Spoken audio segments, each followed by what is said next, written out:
And the atmosphere in the prison when they all found out, 1,600 women gathered on that yard and was so ecstatic. It was like a cheerleading practice. You know, they were all cheering and happy. And I spoke to officers after I left there, and they said, Judy, their spirits were so high for weeks after you left. You left such a good spirit here whenever you walked out that door. We're going to talk today with Judy Henderson about her new book, When the Light Finds Us. And if you're not familiar, Judy Henderson is an individual that at the age of 32, a mother of two, running a successful business, is wrongfully convicted of murder and sentenced to life in prison. Fortunately, later, after 36 years, she was pardoned. But this has provided her a platform for talking about the whole issue of criminal justice reform. Some of her advocacy work has led to a landmark legislation in at least Missouri, recognizing battered women syndrome and a number of other issues. So we're going to spend some time today talking with her about her new book. Next hour, we'll get into all sorts of issues in the news, whether we're talking about the economy or the filibuster or DOJ. There are many issues we can certainly address. And again, as some people have said, through iron gates and concrete walls, a mother's love hardened to steel, unyielding, unbroken, and growing stronger with each blow. She weathered injustice, sheltered her children across decades, and kindled a light no shadow could dim, hence the title, When the Light Finds Us. Judy, welcome to Point of View. Thank you, Kirby. It's such an honor and a privilege to be here. Thank you so much for having me. Well, we're going to spend some time telling your story, and I think just to give people a preview, I believe that the church failed you, at least a pastor did. I think the criminal justice system failed you, at least you could say one judge did. We could certainly say the prison system has failed you, at least one warden you talk about, and others. So in some respects, I guess for people to understand your platform that God has given to you now, we need to go back quite a number of decades to a situation which you did not see coming, but led to you being sentenced for murder and getting a life in prison sentence because of that.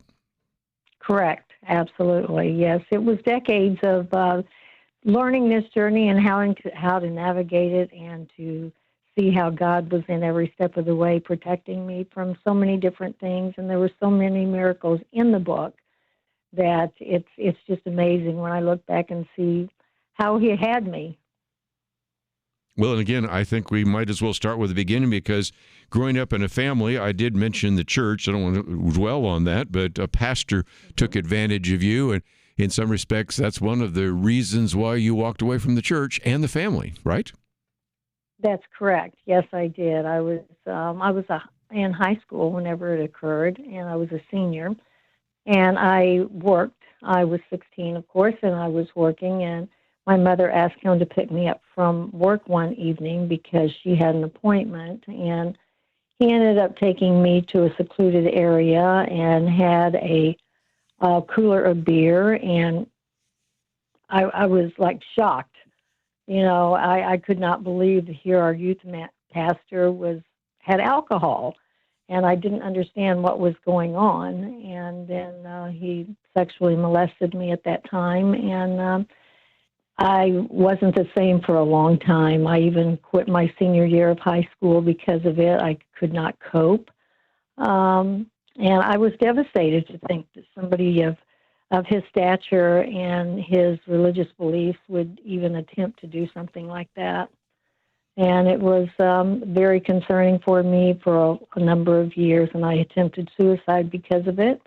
And then I was sent to my aunt's to live with her for a while so I could maybe heal from it. And I wasn't in a place where, back then they didn't have a lot of therapy and things such as this at that time. But I thank God right now today that I did receive the therapy that I needed, and it came while I was incarcerated years later.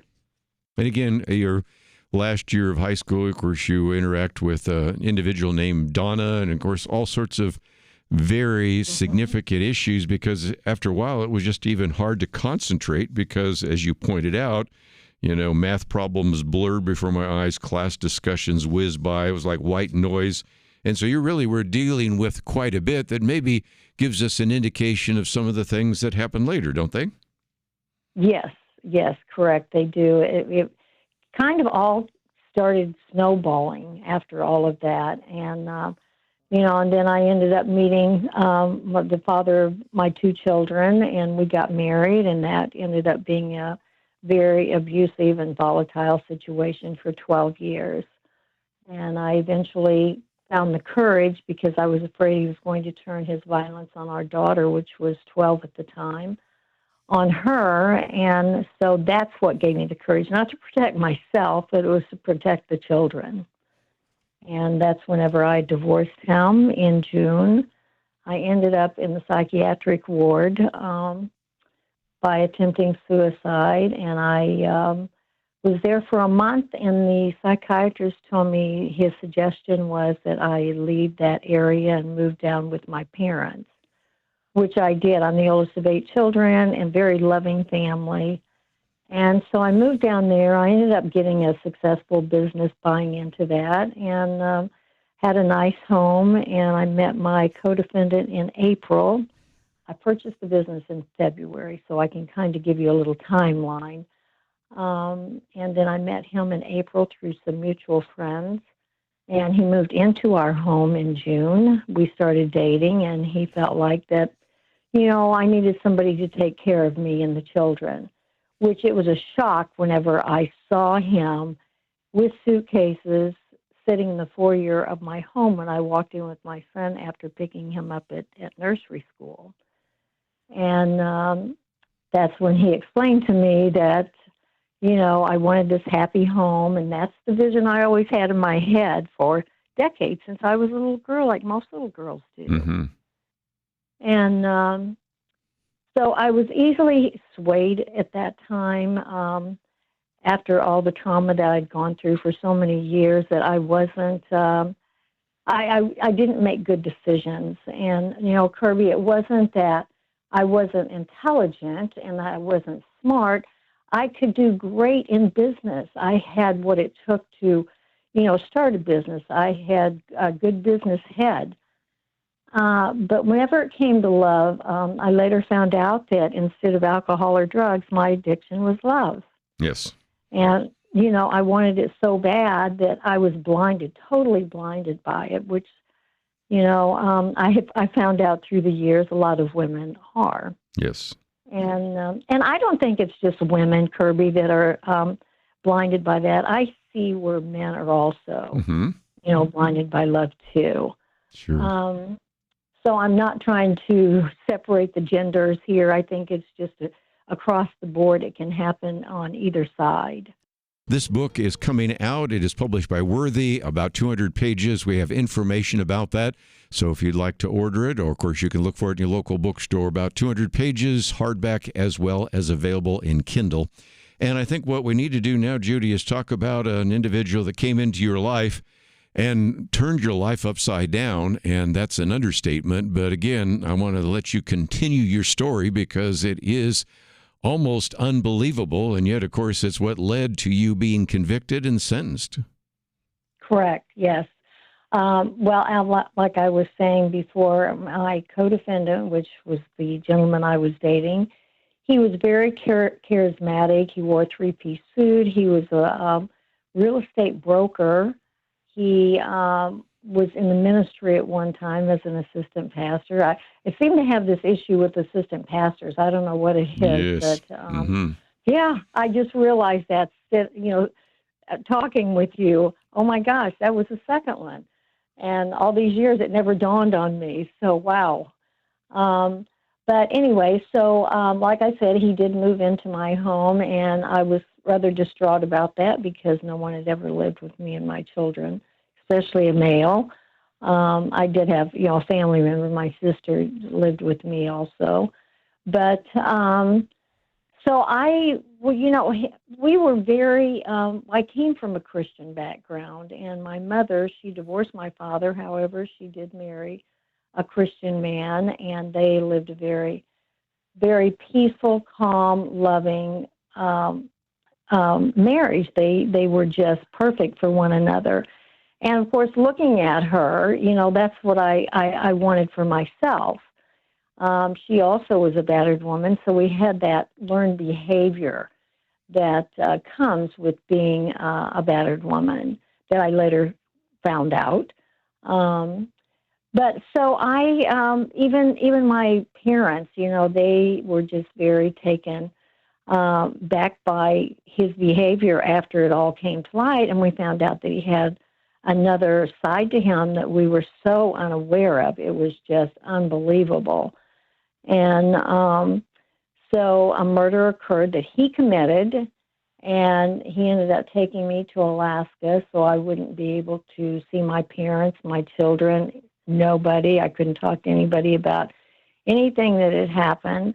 A hitman was also sent to kill us because of what we knew and who was involved. And so it was just one event after another. I thought he was going to kill me while we were in Alaska because this is what I found out what he was doing and involved in criminal activities that I had no awareness of. Well, again, I am somewhere along the line, and again, it's hard to pull all this together. You're just, having another suicide attempt, a number of other issues, and wondering if he's going to kill you and all the rest. But eventually you end up being accused of what he committed. Is that fair? Correct. Yes. Oh, yes. Yes, it is. It is fair. Was it fair? No, it wasn't really fair, the judicial system, but yes, you are correct in how you explained it. So when we were arrested, we ended up having the same attorney represent both of us, which later I found out became a very serious constitutional issue because it was a conflict of interest.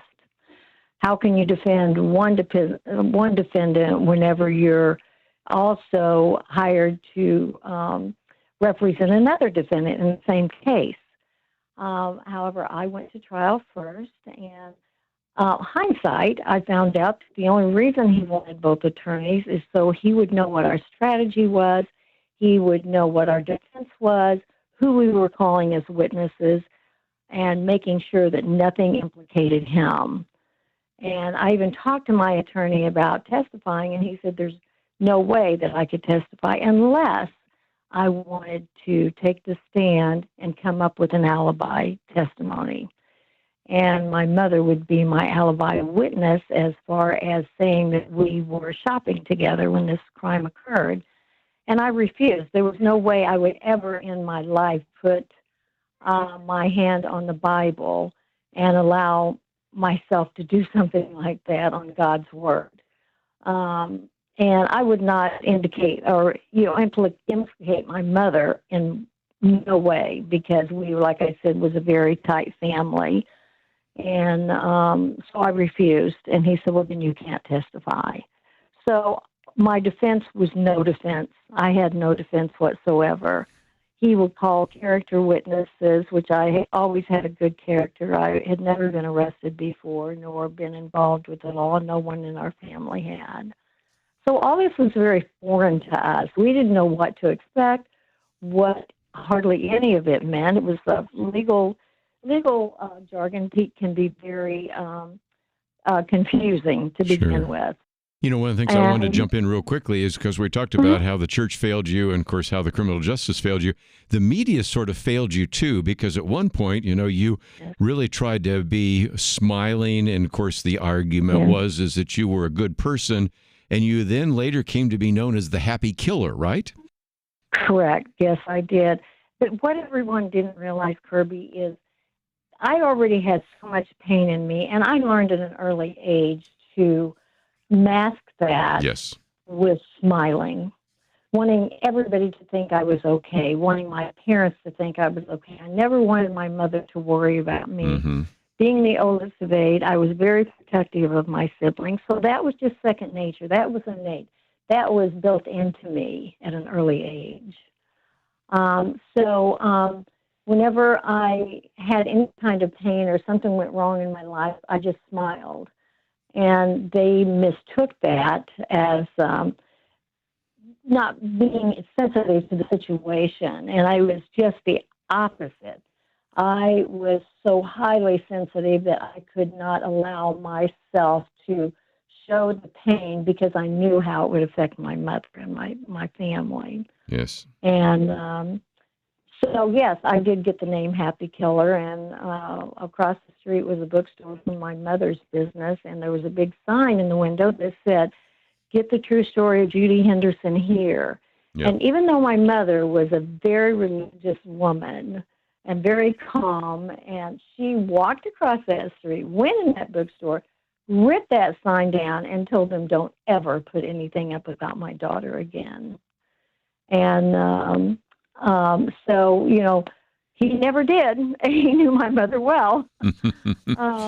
Let's just, before we get to the break, though, at least get you sentenced, and that is where you were told to stand. And for the charge of capital murder, the jury sentences the defendant to life imprisonment without the possibility of parole for 50 years.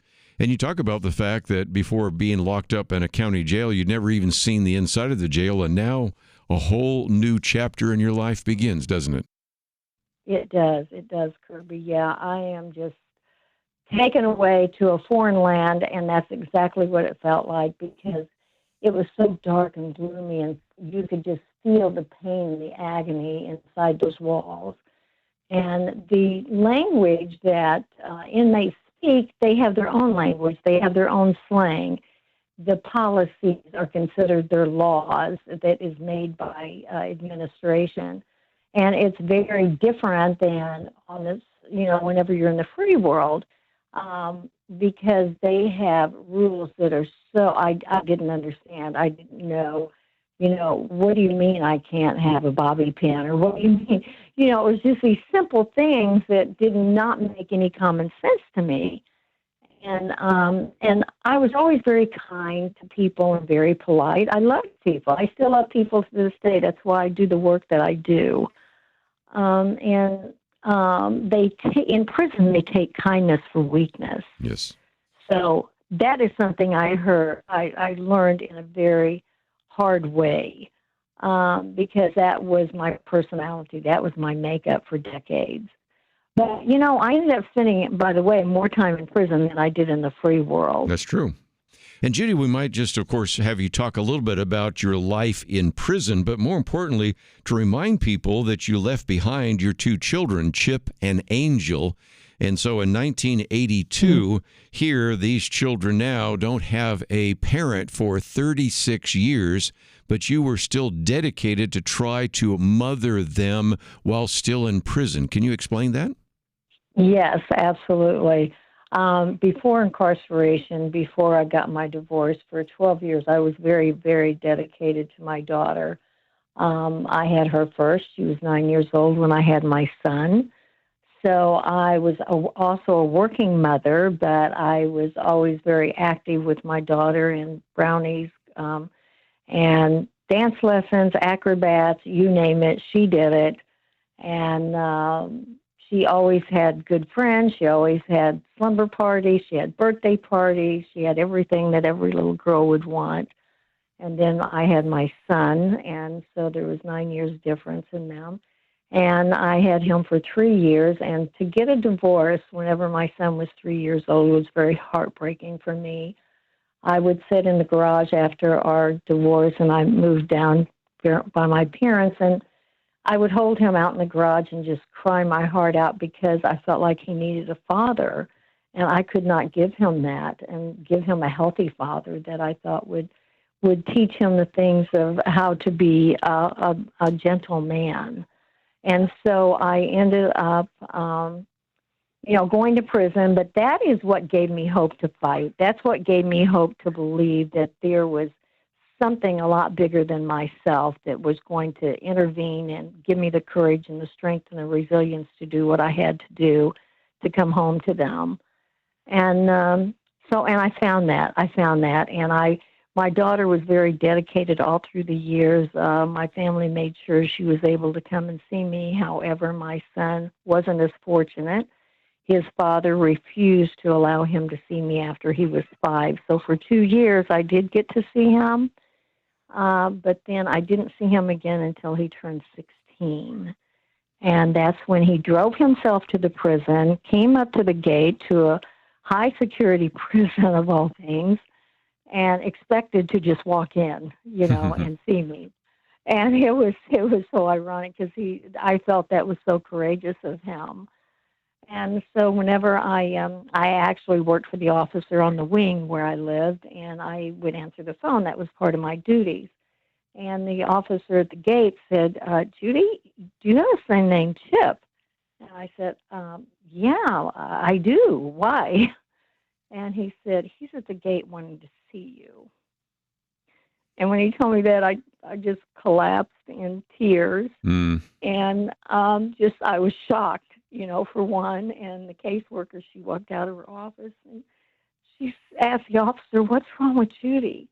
And he said, he grabbed the phone and he asked the officer why I was crying, and he told him. And so he repeated it to the caseworker, and she said, "I don't care where what's going on. You let that young man in this prison to see his mother." So I was totally shocked. That never happens. Mm-hmm. So that was a miracle in itself to begin with. And there's so many miracles in this book that shows how great our God is. It is.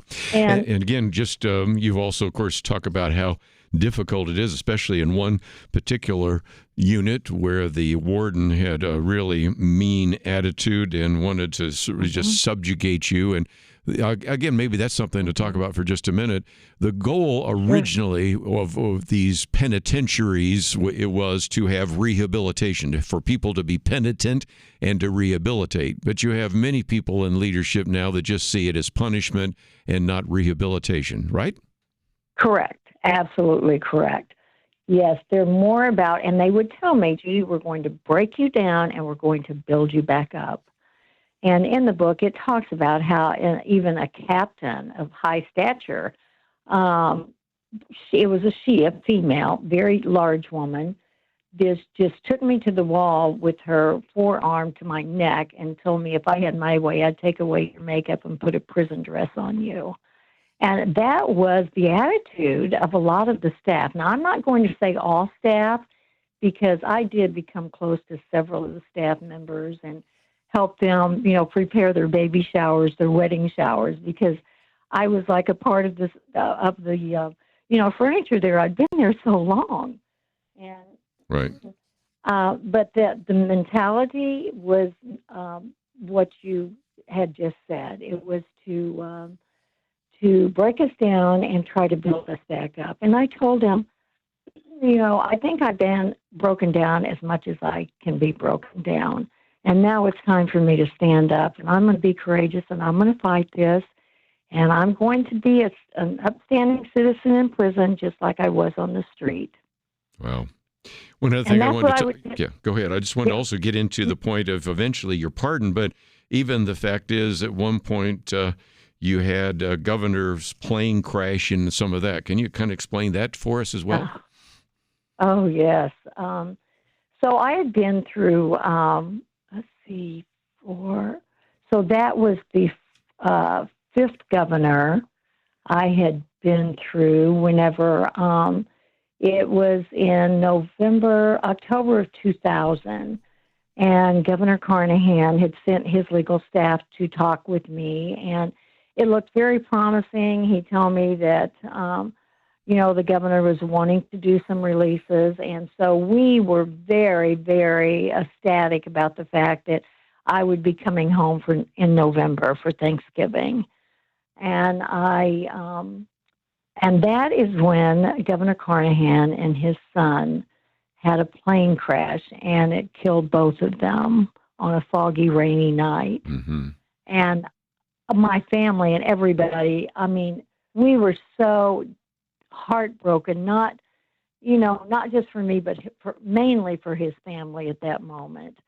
How devastating that had to have been for them. And, of course, secondary was, this means I'm not going home, Right. This means I have to keep fighting. And so my family was just crushed. And of course, I don't worry, because I was very protective of them. I didn't let them know the things that occurred in prison. I wanted to make them believe I was fine. I've got this. And my mother would always say, Judy Ann, if there's anybody that had to do this in our family, you are the only one that could have done it. And of course, that made me feel even like, well, I've got to stay strong. I have to be brave. And my mother's expecting it. And so that was very devastating. And I thought, oh my gosh, I've got to keep fighting now. What am I going to do? But you know what? God always showed me what to do. He always did. I always followed his lead and took his path. I had a verse on my above my mirror in my cell, and it said, Jeremiah 29:11. I know the plans I have for you, plans for a future. And this is not the future that God had planned for me. He doesn't plan this kind of stuff for people. He plans good things. He plans blessings. But through it all, Kirby, I was able to find my purpose. And what a blessing that was whenever I looked around and I saw so many women in so much pain and hurting, and their children hurting. And it was like a generational curse on these families. And I said, okay, we're going to teach these women how to be mothers. We're going to teach them how to find their children's love language. We're going to teach them how to talk to them on the phone, how to interact with them on visits. Right. And so we did. I helped start a lot of pioneer programs and parenting classes, and it was amazing. It was amazing. We'd write letters. We would, to the children. We would make things for the children and send home to them. So that was extremely rewarding. And then I became a fitness trainer and a personal trainer because I wanted to get these drugs out of their systems. I wanted them to look at themselves in the mirror and be proud of the women they became, because they had no esteem. They were just so beaten down, and the system was beating them down even further. So, of course, I did everything I could. I followed the policies and procedures, and if I saw an officer not following one and he was telling me to do something that maybe I was getting off the path and not following the rule correctly, I would remind him, you know what, I'm following what you do. You don't follow the policies either. So if we're going to follow policies, let's do it. All of us do it. Very good. You are told by a guard that you had someone there, and you're talking to Justin, and Justin says, well, turn around, and there's the governor of the state of Missouri, who says, I'm here on behalf of the state of Missouri. I want to apologize for something that should have been corrected many, many years ago. And in the midst of all these words, you heard the words immediate release. And you said, immediate release, you mean right now? And the answer is yes. So that came at a rather unexpected time. But after 36 years, you were able to walk out of that correctional center. Yes, I so was. I was like in shock. I could not believe that this was happening so surprisingly.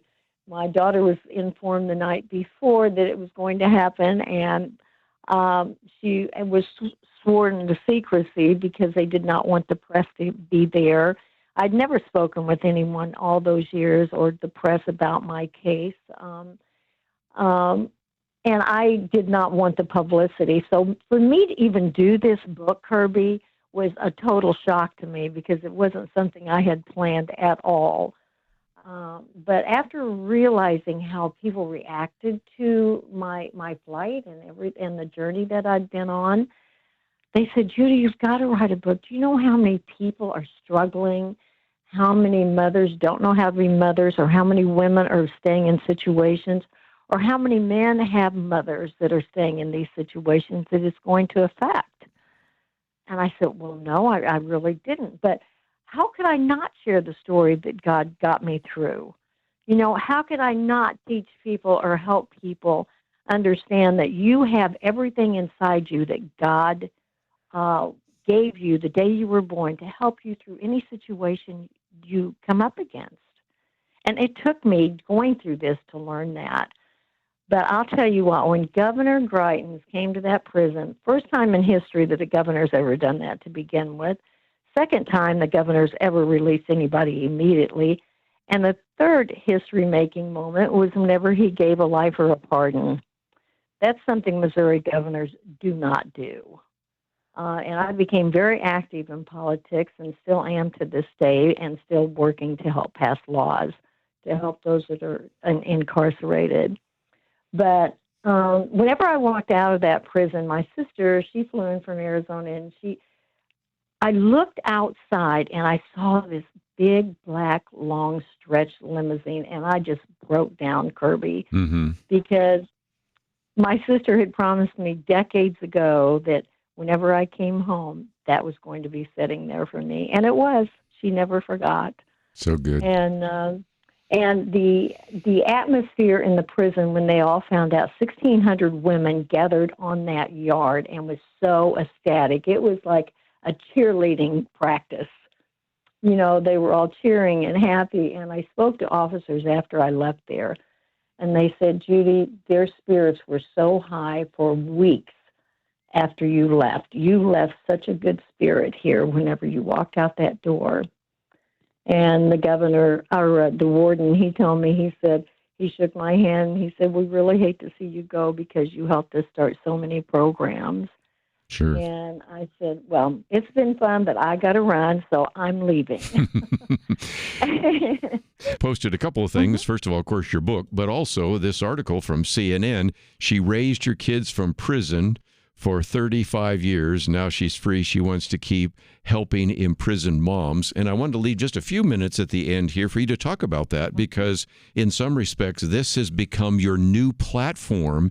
And anybody that is maybe working in a prison ministry, or anyone that knows some woman that has been incarcerated, could really benefit from some of the material we've put on our website, pointofview.net. Can you speak to that? Yes, I would love to. So I did, and I still do advocate for women and mothers incarcerated. I want people to know that these are individuals that their children are hurting. Their children are in a lot of pain, and we need to get rid of this generational curse that these families go through. And the only way to do that is we have great, wonderful, precious volunteers that come into the prison system, which is who helped me get on the right path with God and helped me realize how enormous God loves us. And that love can just seep through your veins. And we need to reach these mothers and teach them and continue to teach them how to be parents.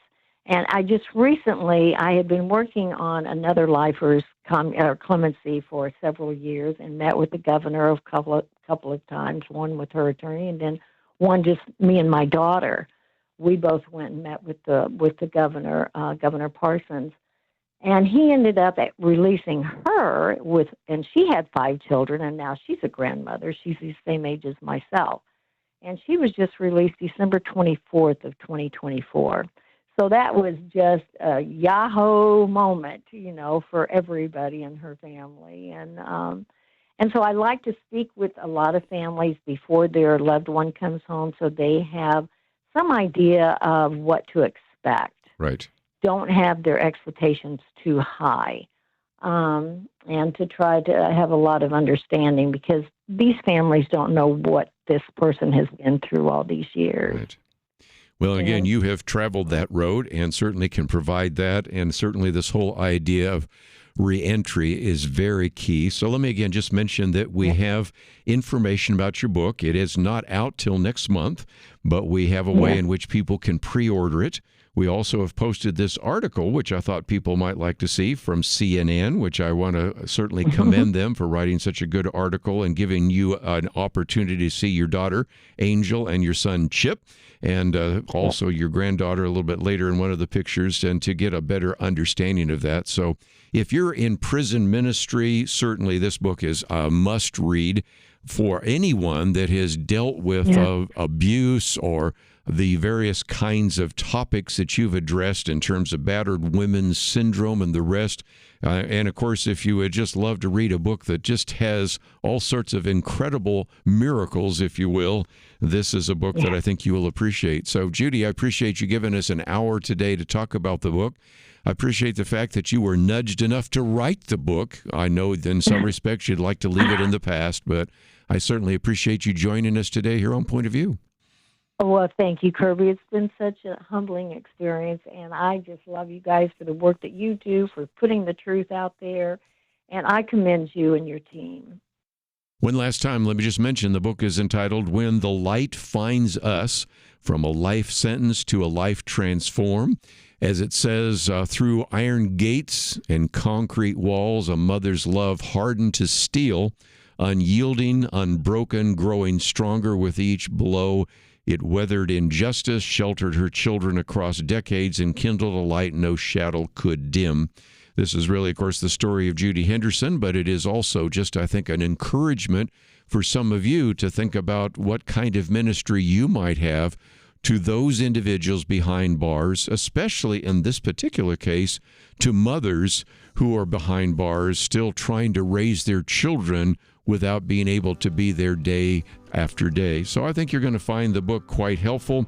Don't forget that if you would like more information about what we're talking about, you can find it at the website pointofview.net. That's all we have for today. We look forward to seeing you next time right here on Point of View Highlights.